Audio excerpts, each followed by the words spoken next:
Di sebuah desa kecil yang tersembunyi di balik bukit hijau, ada sebuah masjid yang menjadi pusat kehidupan spiritual bagi seluruh penduduk. Masjid itu meskipun tua dan penuh kenangan, mulai menunjukkan tanda-tanda kerusakan. Dindingnya retak, atapnya bocor, dan lantainya sudah tidak kokoh lagi. Warga desa mayoritas bekerja sebagai petani dan pedagang, merasa bahwa sudah waktunya untuk membangun kembali masjid agar bisa menampung lebih banyak jamaah, terutama bulan Ramadan dan hari-hari besar lainnya. Pembangunan masjid baru ini menjadi harapan bagi semua orang. Setiap orang di desa, dari yang muda hingga yang tua, mengumpulkan uang, tenaga, dan waktu mereka untuk mewujudkan impian. Ada yang memberikan sumbangan uang sedikit demi sedikit, ada yang menyumbangkan hasil kebun atau ternak mereka, bahkan ada yang menawarkan tenaga kerja untuk membangun pembangunan. Mereka merasa bahwa masjid adalah tempat yang penuh berkah, dan untuk membangun rumah Allah, segala pengorbanan itu terasa ringan.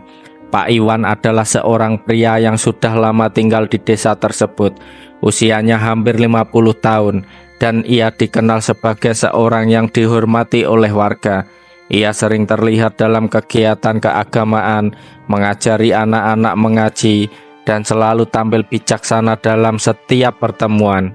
Pak Iwan adalah sosok yang sangat dihormati di desa tersebut, dan orang-orang sering datang kepadanya untuk meminta nasihat. Ketika masjid membutuhkan seseorang untuk mengelola dana pembangunan, Pak Iwan dianggap sebagai pilihan yang tepat. Ini amanah besar, jangan khawatir. Saya akan memastikan semua dana digunakan dengan sebaik-baiknya, kata Pak Iwan kepada warga desa dengan percaya diri. Warga desa yang sangat mempercayainya tak ragu menyerahkan tanggung jawab besar itu kepadanya. Mereka merasa bahwa masjid akan segera dibangun dengan baik berkat kepemimpinan Pak Iwan. Namun beberapa minggu setelah itu, pembangunan masjid belum juga dimulai. Warga desa yang awalnya begitu semangat mulai merasa bingung mengapa prosesnya begitu lambat. Pak Iwan selalu memberikan alasan yang terdengar rasional. Masih menunggu bahan bangunan, atau kontraktor belum siap, sabar sedikit. Warga desa yang percaya penuh pada Pak Iwan tidak merasa curiga, meskipun sedikit merasa resah. Namun rasa ketidakpuasan mulai muncul ketika beberapa orang, termasuk Arif, seorang pemuda yang sangat peduli dengan pembangunan masjid, mulai memperhatikan lebih dekat. Arif adalah orang yang sangat percaya pada pentingnya masjid untuk kehidupan spiritual mereka, dan ia merasa ada yang tidak beres. Ia mulai bertanya-tanya tentang keberadaan dana yang terkumpul. Arif memutuskan untuk mengumpulkan bukti dan mencari tahu apa yang sebenarnya terjadi. Arif mulai berbicara dengan beberapa orang yang terlibat dalam pengumpulan dana. Mereka menceritakan bahwa mereka telah menyumbangkan uang yang mereka kumpulkan dengan susah payah. Bahkan ada yang menjual ternak mereka untuk hanya memberikan sumbangan untuk masjid. Arif merasa semakin cemas. Ia pergi ke tempat-tempat yang seharusnya sudah ada bahan bangunan, namun semuanya kosong, tidak ada material yang terlihat. Arif semakin yakin bahwa ada yang tidak beres. Suatu malam setelah beberapa minggu melakukan penyelidikan, Arif akhirnya menemukan kenyataan yang mengerikan. Melalui laporan keuangan yang dibuat oleh Pak Iwan, Arif menemukan bahwa sebagian besar dana yang terkumpul untuk pembangunan masjid telah disalahgunakan oleh Pak Iwan.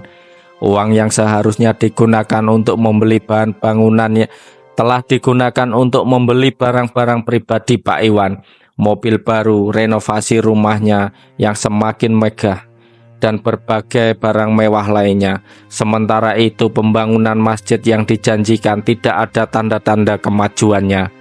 Hati Arif hancur, ia merasa dikhianati dan marah. Ia segera menceritakan temuan ini kepada beberapa orang tua yang sangat dihormati di desa.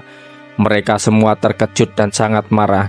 Mereka memutuskan untuk segera menghadapi Pak Iwan, meminta pertanggungjawaban atas tindakan yang sangat memalukan tersebut.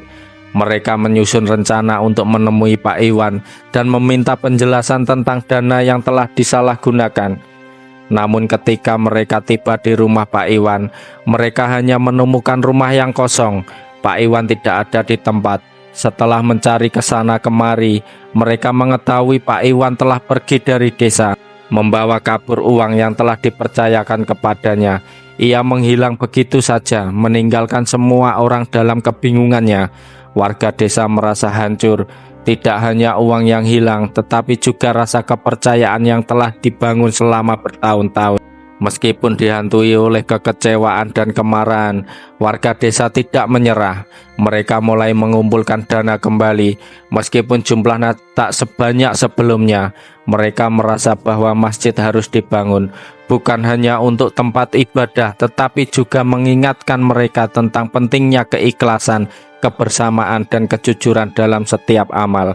Beberapa bulan berlalu, dan meskipun pembangunan masjid masih tertunda, warga desa mulai merasa bahwa mereka harus melanjutkan perjuangan mereka. Dengan atau tanpa Pak Iwan, mereka percaya bahwa Allah akan memberikan jalan, dan mereka tetap melanjutkan usaha mereka meskipun perasaan mereka masih terluka. Namun kabar mengejutkan datang pada suatu pagi yang cerah. Pak Iwan yang beberapa bulan lalu menghilang ditemukan dalam keadaan tragis. Ia mengalami kecelakaan maut di jalan raya, menabrak pohon besar dengan mobil mewahnya yang baru dibeli. Mobil yang dulu menjadi simbol keberhasilannya, kini hancur lebur, dan Pak Iwan ditemukan tergeletak tak bernyawa di dalamnya. Berita kematian Pak Iwan menggemparkan seluruh desa. Warga yang awalnya marah kini merasa bingung.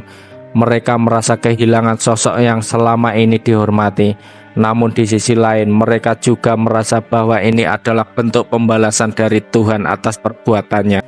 Beberapa warga yang dekat dengan Pak Iwan menceritakan bahwa beberapa malam sebelum kecelakaan itu, Pak Iwan sering terjaga di malam hari. Tampak cemas dan gelisah, ia sering berbicara sendiri dan tampaknya dihantui oleh perasaan bersalah yang mendalam.